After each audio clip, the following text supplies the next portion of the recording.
ನಮಸ್ಕಾರ, ನಾನು ರೇಷ್ಮಾ. ನೀವು ನೋಡ್ತಾ ಇದ್ದೀರಿ ಕಥಾಬಿಂದು ಮಾಧ್ಯಮ, ಕನ್ನಡ ಸಾಹಿತ್ಯವನ್ನ ಉಳಿಸಿ ಬೆಳೆಸಿ.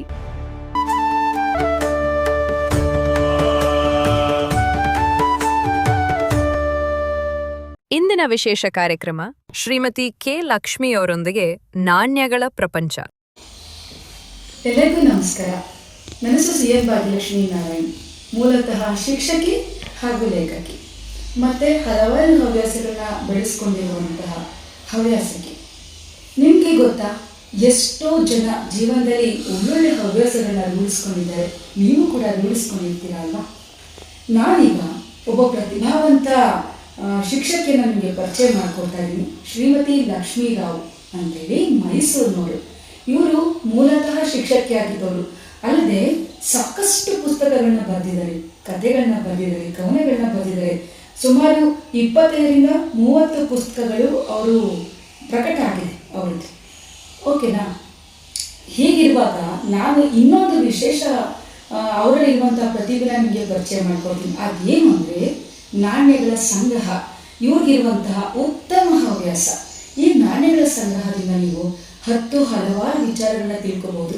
ಈಗ ಯಾವುದಾದ್ರೂ ಒಂದು ನೀವು ಹಳೆ ಕಾಲದ ನೋಟ್ಗಳನ್ನ ನೋಡ್ತೀರಾ, ನಾಣ್ಯಗಳನ್ನ ನೋಡ್ತೀರಾ, ಅದು ಎಲ್ಲಿ ಬಂತು, ಹೇಗೆ ಬಂತು, ಎಷ್ಟನೇ ಇಸ್ವಿನಲ್ಲಿ ಅದಕ್ಕೆ ಮುದ್ರೆ ಹಾಕಲಾಯಿತು, ಈ ರೀತಿಯಂಥ ಎಲ್ಲ ವಿಚಾರಗಳನ್ನ ನಿಮಗೆ ನಮ್ಮ ಗೆಳತಿಯಾಗಿರುವಂತಹ ಶ್ರೀಮತಿ ಲಕ್ಷ್ಮೀ ರಾವ್ ಮೇಡಮ್ ಅವರು ತಿಳಿಸ್ಕೊಡ್ತಾರೆ. ಬನ್ನಿ ಕೇಳೋಣ.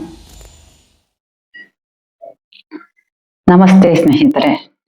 ಈ ವಾರ ಇನ್ನೊಂದು 5 ಹೊಸ ಕಾಯಿನ್ಗಳನ್ನ ನೋಡೋಣ ಅಲ್ವಾ?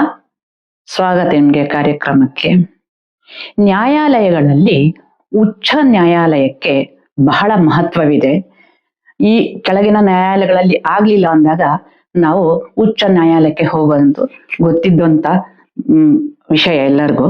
ಹಾಗೆ ಈ ಅಲಹಾಬಾದ್ ಉಚ್ಚ ನ್ಯಾಯಾಲಯಕ್ಕೆ 150 ವರ್ಷ ಆದಾಗ 2016ರಲ್ಲಿ ಅದರ ಸ್ಮರಣಾರ್ಥ ಒಂದು ಕಾಯಿನ್ ಬಂತು ನೋಡಿ. 150ನೇ ವರ್ಷ ಅಲಹಾಬಾದ್ ಉಚ್ಚ ನ್ಯಾಯಾಲಯ ಅಂತ ಇದೆ. ಹಿಂಬದಿಯಲ್ಲಿ ನ್ಯಾಯಾಲಯದ ಚಿತ್ರ ನಿಮ್ಗೆ ಕಾಣ್ತಾ ಇದೆ.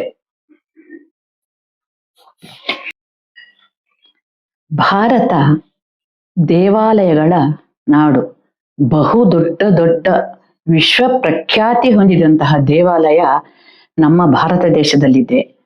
ತಮಿಳುನಾಡಿನಲ್ಲಂತೂ ತಮಿಳುನಾಡಿನ ಅರಸರು ಬಹುದೊಡ್ಡ ದೇವಾಲಯಗಳನ್ನ ಕಟ್ಟಿದ್ದಾರೆ.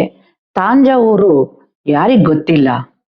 ದೊಡ್ಡ ವಿದ್ವಾಂಸರು ತಾಂಜಾವೂರಿನಲ್ಲಿ ಇದ್ದ ಬಗ್ಗೆ ಉಲ್ಲೇಖಗಳು ಸಿಗುತ್ತೆ. ಹಾಗೆ ತಾಂಜಾವೂರಿನಲ್ಲಿ ಬೃಹದೀಶ್ವರ ಟೆಂಪಲ್ಗೆ 1000 years ಆಫ್ ಬೃಹದೀಶ್ವರ ಟೆಂಪಲ್ ಅಂತ ಕಾಯಿನ್ ತಂದಿತು. ಬೃಹದೀಶ್ವರ ಟೆಂಪಲ್ಗೆ 1000 ವರ್ಷ ಆದಾಗ ಈ ಕಾಯಿನ್ ಅದರ ನೆನಪಿನಲ್ಲಿ ತಂದಿತು. ಇದು ನೋಡಿ, 1000 ರೂಪಾಯಿಯ ಕಾಯಿನು ಮೊಟ್ಟ ಮೊದಲು ಮಿಂಟ್ ಆದ್ದು ಭಾರತದಲ್ಲಿ ಇದೇನೆ. ಇದು ಆ ಟೆಂಪಲ್ನ ಗೋಪುರದ ಚಿತ್ರ. ನಮ್ಮ ದೇಶದಲ್ಲಿ 4 ಕಡೆಯಲ್ಲಿ ನಾಣ್ಯಗಳನ್ನ ಅಚ್ಚು ಹಾಕ್ತಾರೆ. ಜನರ ಅನುಕೂಲಕ್ಕಾಗಿ ಬಿಡುವಂತಹ ನಾಣ್ಯಗಳು, ಕಮ್ಮಿ ಕಾಯಿಸು ಇಂಥದ್ದೆಲ್ಲ. ಅದರಲ್ಲಿ ಒಂದು ಮಿಂಟ್ ಕಲ್ಕತ್ತಾದಲ್ಲಿದೆ. 2012ರಲ್ಲಿ ಆ ಮಿಂಟ್ಗೆ 60 ವರ್ಷ ತುಂಬಿತ್ತು. ಹಾಗಾಗಿ ಅದರ ಸವಿ ನೆನಪಿನಲ್ಲಿ ಕಲ್ಕತ್ತಾ ಮಿಂಟ್ನ ನಾಣ್ಯವನ್ನ ಸರ್ಕಾರ ಹೊರಗೆ ತಂದಿತು. ನೋಡಿ, 60 ರೂಪಾಯಿ ಬೆಲೆಯ ನಾಣ್ಯ ಇದು.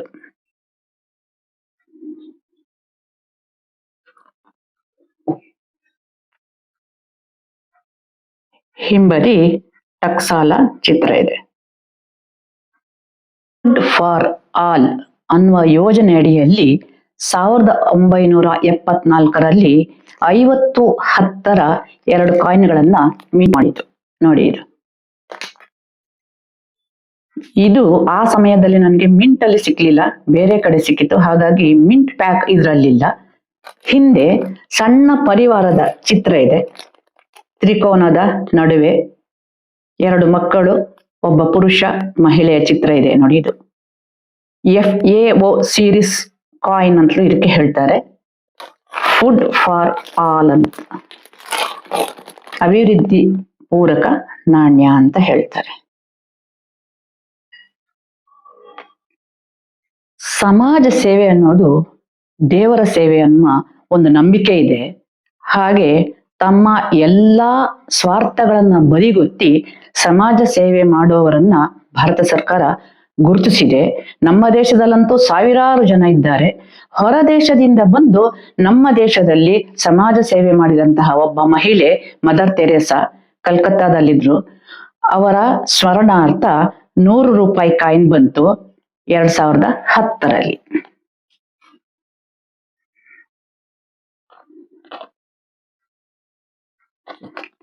ಹಿಂಬದಿಯಲ್ಲಿ ಅವರ ಚಿತ್ರ ಮಿಂಟಾಗಿದೆ.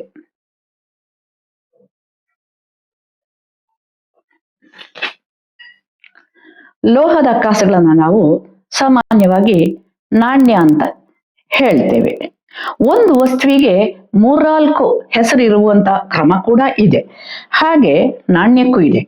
ಕನ್ನಡ ಭಾಷೆಯಲ್ಲಿ ನಾಣ್ಯವನ್ನ ನಾಣಯ, ನಾಣೀಯ ಅಂತಲೂ ಉಚ್ಚಾರಿಸ್ತಾ ಇದ್ರು ಅಂತ ಇತಿಹಾಸ ಹೇಳುತ್ತೆ. ಈಗ ಅದು ನಾಣ್ಯ ಎಂದೇ ಎಲ್ಲರೂ ಕರೆಯೋದು. ಈ ಪದದ ಅರ್ಥ, ನಾಣ್ಯ ಅನ್ನುವ ಪದಕ್ಕೆ ಒಂದು ಅರ್ಥ ಇದೆ. ಶ್ರೇಷ್ಠವಾದದ್ದು, ಬೆಲೆ ಬಾಳುವಂಥದ್ದು, ಸೊಗಸಾದ್ದು, ನವಿರಾದುದು, ಗೌರವಯುತವಾದದ್ದು ಎಂಬ ಅರ್ಥಗಳು ಈ ನಾಣ್ಯ ಪದಕ್ಕೆ ಇದೆ. ಇತಿಹಾಸದ ಮಾಹಿತಿಗಳನ್ನ ಸತ್ಯವ ಸುಳ್ಳ ಅನ್ನೋದನ್ನ ಸಾಕ್ಷೀಕರಿಸುವುದು ಈ ನಾಣ್ಯಗಳು. ಕೇಳಿದ್ರಿ ಅಲ್ವಾ, ಎಷ್ಟೆಲ್ಲ ವಿಚಾರಗಳು ನಮಗೆ ಈ ನಾಣ್ಯ ಸಂಗ್ರಹದಿಂದ ತಿಳಿತು ಅಂಥೇಳಿ. ನಾವು ಸುಮ್ಮನೆ ನೋಡಿದ್ರೆ ಕಾಯಿನು, ಇದ್ರ ಮೇಲೆ ಎಷ್ಟು ರೂಪಾಯಿ ಬರೆದಿದೆ, ಮುಖ್ಯವಾಗಿ ಅದನ್ನು ನೋಡ್ತೀವಿ. ಇಂಡಿಯನ್ ಕರೆನ್ಸಿನ, ಅಮೆರಿಕ ಕರೆನ್ಸಿನ, ಈ ರೀತಿ ಕರೆನ್ಸಿಗಳನ್ನ ಸ್ವಲ್ಪ ಅಬ್ಸರ್ವ್ ಮಾಡ್ತೀವಿ. ಅದು ಬಿಟ್ಟರೆ ಇದು ಎಲ್ಲಿತ್ತು, ಹೇಗೆ ಬಂತು, ಹೇಗೆ ಸೃಷ್ಟಿಯಾಯಿತು, ಹೇಗೆ ಮುದ್ರೆ ಹಾಕಲಾಯಿತು, ಯಾರು ಇದಕ್ಕೆ ಒಪ್ಪಿಗೆ ಕೊಟ್ಟರು, ಈ ರೀತಿಯ ಎಲ್ಲ ರೀತಿಯ ಐತಿಹಾಸಿಕಗಳಾಗಿರ್ಬೋದು ಪ್ರತಿಯೊಂದು ವಿಚಾರಗಳನ್ನ ಈ ನಾಣ್ಯದ ಮುಖಾಂತರ ನಿಮಗೆ ತಿಳಿಸ್ಕೊಟ್ಟಿದ್ದಾರೆ. ಎಷ್ಟು ಚೆನ್ನಾಗಿರುವಂಥ ವಿಷಯಗಳನ್ನ ನಮ್ಮ ಮೇಡಮ್ ತಿಳಿಸ್ಕೊಟ್ಟಿದ್ದಾರೆ. ಇದೇ ರೀತಿಯಲ್ಲಿ ನೀವು ಹಲವಾರು ನಾಣ್ಯಗಳ ಬಗ್ಗೆ ಮೇಡಮ್ ಹೇಳ್ತಾ ಇರ್ತಾರೆ. ಈ ವಿಚಾರಗಳನ್ನ ನೀವು ಯಾವಾಗಲೂ ಕೇಳ್ತಾನೆ ಇರಿ, ಕೇಳ್ತೀರಾ ಅಲ್ವಾ? ಧನ್ಯವಾದಗಳು ಮೇಡಮ್. ಸ್ನೇಹಿತರೊಂದಿಗೆ ಹಂಚಿಕೊಳ್ಳಿ. ಕಥಾಬಿಂದು ಮಾಧ್ಯಮವನ್ನು ಸಬ್ಸ್ಕ್ರೈಬ್ ಮಾಡಿ.